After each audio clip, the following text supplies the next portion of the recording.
Welcome to Evolution Adventures. My name's Troy, and if you're new to the channel here, I drive a 2006 Mitsubishi Evolution 9, and my goal is to road trip across the 50 states, well, 49 states, and ship the car to Hawaii. But goal is to do all 50 states in the Evo, and it's winter here, it's cold. We had like 6-7 inches of snow the other day, so I figured I would do a Q&A video. So the past few weeks ago, I posted on my Instagram story if anybody had any questions to ask them, and that I would go through them, and here we are. So I wrote everything down. So first question, thoughts on social media. So I was going to go into it real deep, but I'm just going to keep it. I see there's good and there's bad. So the good part, social media, you can reach out and you can, collaborate with other people. You can find other people that are interested in the same thing you're doing. And that's great because you can meet people, you can bounce ideas off of people, which is, I believe what, the whole social media part should be and what it was intended to do, And then the bad, I feel like it can be very toxic because there's a lot of people on social media that are doing things, whether it could be anything. But, here being like a car enthusiast, a car guy, with the whole car scene the past few years, 5-10 years, it's slowly gotten into people just chasing clout and just likes and followers. And that, I believe, has ruined the scene. And I actually, a few years ago, I stepped away from it all. Not because I was doing it for that, like I was doing it for me, but there was just so much negativity. Like people like, oh, I don't like this, I don't like that about your car. And it just got so negative that I just wanted it out of my life completely. So the car I had at the time, got rid of it, just got a practical car. And that honestly was like a great break from it all, which is what I needed. The people that are into the more like motorsports aspect, like the racing, like drag racing, autocrossing, track, they are doing their own thing. They are loving life. And they're not caught up in all this car show, I feel like, drama of social media and chasing likes and follows. So next question, reliability of the car. So I've had the car for about 4.5 years now, coming up to 5 years now in May. Bought it in May of 2018, I believe. I've put on about 35,000 miles, and it's been absolutely great. I haven't done anything to the car besides maintenance. So it was around 120,000 miles. I took the car to Boost in Performance. They did the timing belt, and then I just had them do all the fluids. Engine, T-case, rear diff, transmission, coolant, everything. So every single fluid in the car got replaced, flushed. Would you say it's worth it to try to go live in the US if you're living in Western Europe? I've never been to Europe ever. I've never left the country. I've only been in the States. I would love to travel and explore and do all that stuff. But I guess I don't really have an answer for this. Never been there, can't really compare them. Car cost and mods cost. So 2 people asked this. I'm just going to go real brief with it. And then in summer, I actually want to do a full video, like how much I paid for the car, the whole story on how I got the car, what mods are on the car currently, and what mods I did over the past 4.5-5 years. But I paid $19,500 for the car in 2018. It had 102,000 miles, rust-free. Car was in excellent condition, had all paperwork since it was brand new. And then I would say maybe like another 10,000 in mods over the years. But like I said, I'm gonna make another video in summer. Next question, what turbo setup? It's just a stock Evo 9 turbo. Car is pretty much stock. It just has an intake and exhaust, bigger front mount intercooler. Nothing special. Where can I get the lip that's on your Evo? So it's actually a deck replica lip. If the OGs remember way back in the day, there was a company called Deck that came out with a lip. This is a replica version since they don't make the deck lip anymore. I bought it from Speed Element in San Jose, California. And it was originally for the Evo 9, but they did come out with a version that fits the Evo 8 bumpers. So if you like that look, go check them out. All right, so another question. What mile per gallon while road tripping? Ever since I got a car, I've never really been one to like really care what gas mileage I got or even what gas costs for that matter of fact. I just love road tripping. So it's like one of those things where it's like you need gas, you know, I kind of have to buy it. But there was one time in California where I did do the math and I was getting about 19 miles per gallon. And, you know, that probably was with a pull or two here or there, you know, obviously still having fun on the road trip. All right, so next question. How do you combat the lessened luxuries of an Evo on a road trip? So I would assume you mean probably cruise control by that, since Evos don't have cruise control. I actually, for one, do not like cruise control. When I'm on a long trip, I like, you know, obviously you want to stay awake, and long road trips sometimes can be, you know, a hard task to like stay awake when you're driving hours and hours and hours. So I think cruise control in that aspect would only make me more tired because you're not as involved with driving. For the exhaust drone, which is another thing that I would think of that, you know, your everyday, more road trip worthy car wouldn't have. So for exhaust drone, actually, I use earplugs that my work provides for us at work. They're custom molded for our ear, and honestly, they fit so nice and they're so comfortable that a lot of times I don't even realize that they're actually in. And then seats. I know a lot of people complain about the Evo seats, which I hear the Evo 8 seats are worse than the Evo 9 seats.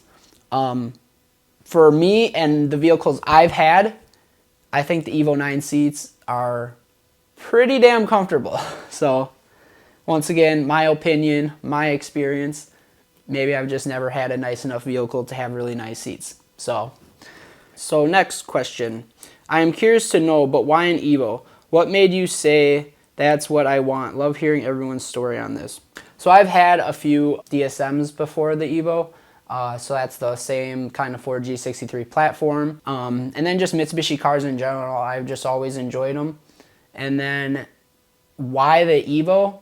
In 2009, I want to say I was a freshman in high school. We had, I forgot what class it was for, but anyways, we had to find magazines and we had to cut out pictures and words, and we had to do this like, I don't know, it was some sort of assignment. I forgot what it was. But anyways, I was doing mine based on cars, and there was a Motor Trend magazine from 2006, 2007, I want to believe. I forgot the exact year it was or ever. But they had, it was, you know, they review cars and stuff. So they had the 2006 Evo 9, and in the article, it was the electric blue Evo 9. And I read the article, and I still remember I was in the library. I was like reading through this article, and like I was so scared, like, because the magazines were like school property. But I actually looked around, made sure no teachers were looking, and I actually ripped the pages out of the magazine because I just loved the car. I loved the way it looked, the article, and all, like everything about it. I just fell in love. So I ripped the pages out, and those pages were hanging on my bedroom wall, you know, all through high school and stuff.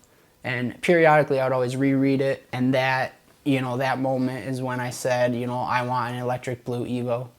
Next question. I want to know where and how you acquired the Evo. Love hearing stories on how it came about. So like I said, I had some DSMs in the past. When I had sold my last DSM, that's when I was also kind of getting out of the car scene, like I mentioned earlier. So I just bought a practical car. It was an '09 Lancer. It wasn't the Evo, just it was a Lancer GTS, I believe it was.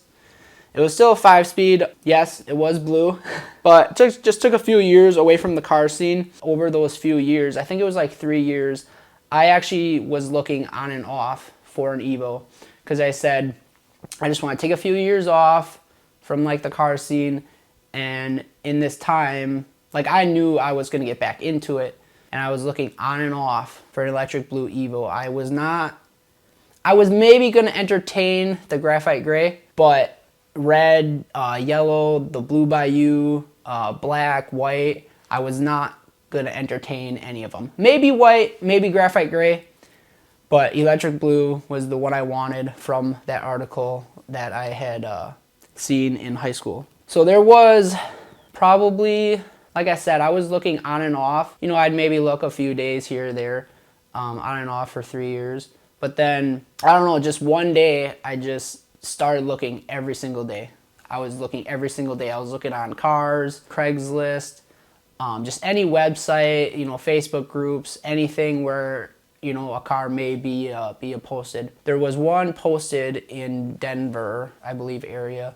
It was on cars.com. It was an electric blue 05 Evo 8, and I had posted about it online if anybody knew any more information on the car.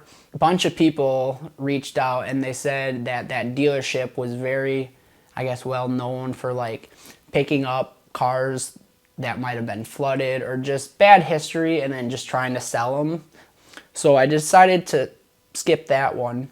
And then I think about like a week or two later, I was just scrolling through my news feed on Facebook right before work one day. And well, the current Evo that I have, the one that I bought, it popped up on my news feed. It was from South Carolina. The guy was asking, I believe, 20 or 21,000. I can't remember exactly. But I remember I had like just got to work. I was just about to clock in. I messaged the guy. I was like, hey, I'm from Wisconsin. I live super far away, but can you send me a bunch of pictures, a bunch of videos, you know, basically as if like I was there, you know, to see the car. But I said, I am 100% serious, you know, because like the posting and ad, everything lined up with exactly what I wanted. But I just wanted that extra little confirmation, you know, before I would pull the trigger and drive down there. And then on my first break, I came back and there was probably close to, I don't know, 50, 100 photos, like every single panel, every single thing about it, videos underneath it, cold starts, driving, shifting, everything, basically as if I was there at the car, which is exactly what I wanted. Every question I had, he had an answer to. Most straight up, easiest purchase of my life. But yeah, so that's how that car came about. I drove 16 hours one way. It was about 1,000 miles down to South Carolina. Recommendation on Route 66. I had to kind of think about this. So when I went out west, I kind of followed Route 66. I didn't stick to it 100% exact, just because I mainly wanted to get out west, but I also did want to see some stuff on 66. So basically through my research, I just looked at what areas I thought I would enjoy the most, and I made those a priority. So this was in no way like a dedicated Route 66 trip. My recommendations, there's a section in Illinois, it's called the Illinois Brick Road or whatever, but it still has the original brick, which is actually pretty cool. So I like that part, but then the one that I even liked even more was Oatman's Highway, which is in Arizona. It's from Cool Springs to Oatman. It's called the Arizona Sidewinder. It kind of reminded me of the Tail of the Dragon. It's a bunch of curves and however many miles. I forgot the exact numbers. I did film like a little video with my 360 cam on the back of the Evo. So I will put a link in the corner to that video or somewhere down in the description if you want to watch that. It wasn't, the video wasn't the whole section, but it was a good part of it. So if you want to check that area out, you can get a good idea of what the area is like, what the road's like. And then they have a bunch of these little burros. They're like little jackasses, little donkeys that just roam the road. And it's not a matter of if you'll see them, it's just a matter of when. So you're pretty much like a guaranteed sighting. I seen 2 of them on Oatman Highway. And then when I did get into Oatman, it's like a little wild, wild west town. A lot of time they'll be in, you know, the downtown area of Oatman, which is, you know, it's real short, but it's pretty cool. So I really enjoyed that. Next question, which is from the same person that asked that last one. But what's a place you looked forward to, you got there, but was meh, like I didn't really care for it?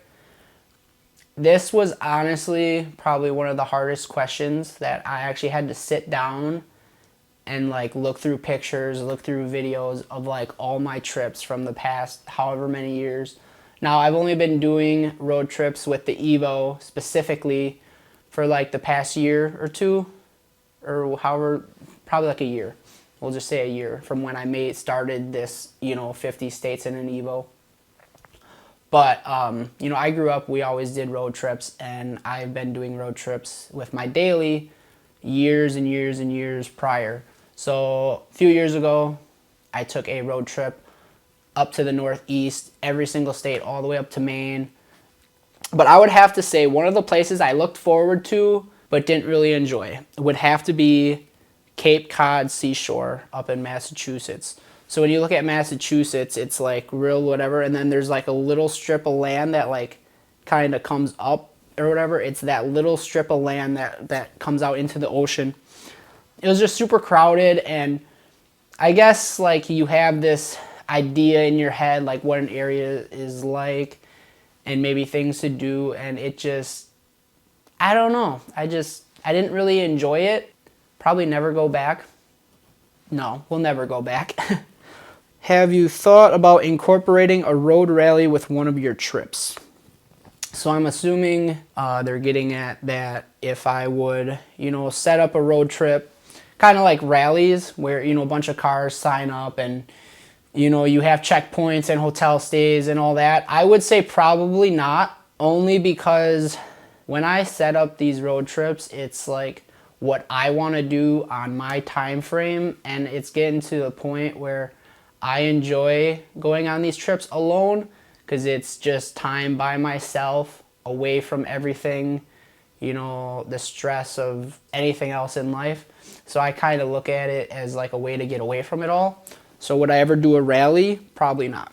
What's your opinion on a perfect Evo streetcar setup wise? So I'm just gonna say, you know, if you actually would still want to like enjoy it and everything, I would just say lower it, put on a nice set of wheels, and probably keep it in like the 400 horsepower range. That's where, you know, a lot of people seem to like it. I've seen time and time again where people build them 6, 7, 800 horsepower and they're constantly broke. And it seems like, from what I've heard, the one number that everyone keeps coming back to is like they had the most fun and most excitement around the 400 horsepower range. So I would do that. My car, pretty much stock. It's probably like around the 300. Then future goals with the car or other projects you'd like to acquire in the future. So this whole channel is based around doing all 50 states in the Evo. So that's like the main goal. And then I figured, you know, with going to Alaska, driving there, you got to go up through Canada. So you got some of those provinces and territories.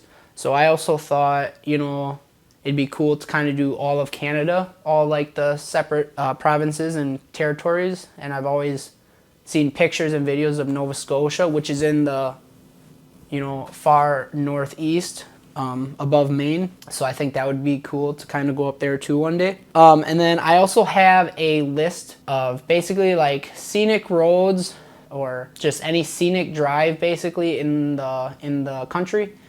So I have a whole list of those that I'm trying to continue to check off. I'll leave a list right here.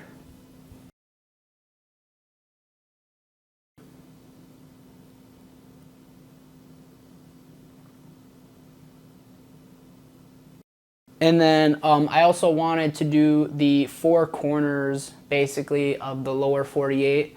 So basically, you know, if you look at the map, you know, you got like San Diego is like the most southwest, you know, you can get in the US of the 48, which I checked that off. I went, when I went out west, I went down to San Diego. I literally went as far southwest as I could, to the point where there was signage blocked off from like Mexico and the US or whatever. So I went all the way down there. I would love to get down to Key West, you know, the southernmost point. They have the little buoy in Key West. That would be awesome. And then up in Washington, as far northwest as you could go. And then also up in Maine, I would like to do the most northeast. Also, there's a point in Minnesota, which is the most northern point of the lower 48. So that would also be kind of cool to do. And then, so the second part of that question, other projects you'd like to acquire in the future. After the Evo, after all the road tripping's done, or even during, at some point in time, I would like to get a Toyota 4Runner. just to do some off-road trails, just off-road driving, like up in Moab, Utah, Arizona, that whole area. I think that would be really fun. Next question, longest trip. So longest trip was this last one that I just did. It was 8,800 miles in a 3-week time span. So it was about 21, 22 days, I believe I was gone. It was 8,800 miles. Problems on the road. The only problem I ever had, just one of the mud flaps, one of the bolts, you know, I don't know if it got loose, fell out or whatever, but it was just kind of hanging sideways. So I just jacked it up, took a wheel off in the parking lot, took a metal zip tie, zipped it back up so it was hanging straight, and then when I got home, I properly fixed it. Cop trouble. This is a good one. Any cop trouble. So I've only been pulled over once on my recent trips with the Evo, and it was when I was coming home from out west. I was crossing from South Dakota into Minnesota. So if you're not familiar, it's 80 miles an hour basically all through South Dakota on the main interstate freeways. And then as soon as you get into Minnesota, it is 70. So it drops 10 miles an hour just like that. There was a semi in the right lane. I was behind him, and we were coming right up on the Minnesota border. Like I could see the whole, you know, welcome to Minnesota sign, and pulled over, was going around him. And as soon as I got around, like in front of his like cab of his truck, I seen a Minnesota state trooper sitting there off the side of the road, like probably not even a mile after crossing into Minnesota. And I looked down, I was doing 84, but I was like, oh crap, whatever. I just passed the truck, get back in the right lane, and sure enough, he pulls out, follows me a little bit, pulls me over. He's like, do you know why I pulled you over? I was like, no, like I was doing 84 in an 80 back when I was in South Dakota, so okay, I was speeding. But I didn't think, you know, like I literally had just crossed the border. Like I didn't slam on the brakes for him. But he said, you're doing 84 and a 70. And I said, I was basically like, oh, okay, it was just 80 back there, you know, like. He's like, yeah, that's South Dakota. This is Minnesota. It's 70. So I was just like, okay. Guy was super nice after that, whatever, just asked me where I was coming from. I said I was out west on a big road trip. He said he seen the map on the back window. Thought it was pretty cool. So I'm like, okay, this guy's pretty nice. Probably let me off with like a warning or whatever. So he takes my information back, makes sure my insurance is up to date and all that. Comes back and he gives me a ticket. I don't know if their tickets in Minnesota are always like this, but it didn't even say on the ticket like how much the fine was or how much anything else was. I actually had to go online, put in a number, and like all this other stuff. I'm like, really? Like in Wisconsin, if you get pulled over, it tells you your offense, your points, your fine, everything right there. There's no, you know. So anyways, that's my cop story. See here. Meet any other car people along the way. So before I actually went out west, there's this Facebook group, road tripping through the US or whatever, something like that. And there was another guy, he posted a Civic hatch with a roof box on it, and he asked if anybody else did road trips with roof boxes and like, you know, more like your performance oriented, you know, it's just cars, you know, not your typical road trip car. Like I had posted a picture of my Evo saying that I wanted to do a bunch of road trips with the Evo, and then he actually had a picture. So his goal for his road tripping Civic, he wants to do all 48 of the states, and he actually had a map on his side window of the 48 states, and the states were colored in pink for the states that he had all been in, and I just absolutely loved it. And I asked him like if he'd make me one or whatever. He said it was pretty difficult to make or whatever. I ended up finding one on, was it Amazon or eBay? But it was like a whole 50 state or 48 state, no, it was 50 state template like outline, which I have on my back window now if you've ever seen it in pictures or whatever. I'll post a little picture here in case you're not familiar with it. I actually met up with him when I was out west, and we actually did a video through Angeles Crest Highway. And once again, I made a video of that, so I'll leave that in the corner or in the description below if you want to check it out. Any car shows on your trips? So I went up to Minnesota. It was like about a 6-hour road trip one way. But I went up there for the All Mitsu Cookout, which I've been up there, I believe that was my third time.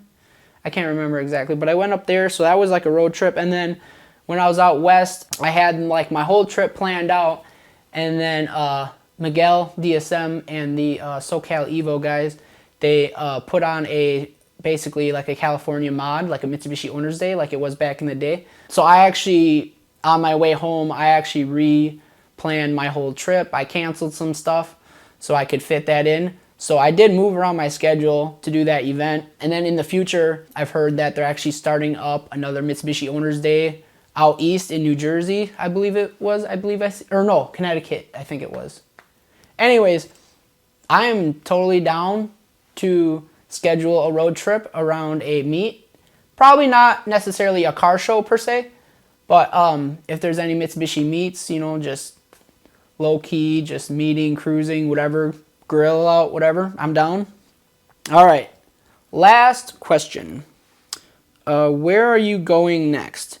So this was the second question that was asked, but I'm leaving it for last because I was actually going to kind of keep this a secret, but a few people have found out, or I've told, because they are in the area where I'm going. So I wanted to kind of reach out to them to maybe set up, you know, like meeting up or whatever. I'd just like to say, if you made it this far in the video, thank you for watching. And I'm heading down to Florida for 2 weeks, and I leave next week. There is the Mom Meet, which is Mitsubishi Owners Meet. It is the largest Mitsubishi meet in the US. I believe last year they had 300 plus cars. This whole trip was basically based around that meet. We got like 6-7 inches of snow last week, and it was like single digits. So I'm definitely looking forward to some sun and 80s. Yeah, I'm excited to make those videos. So stay tuned. Thanks for watching, guys.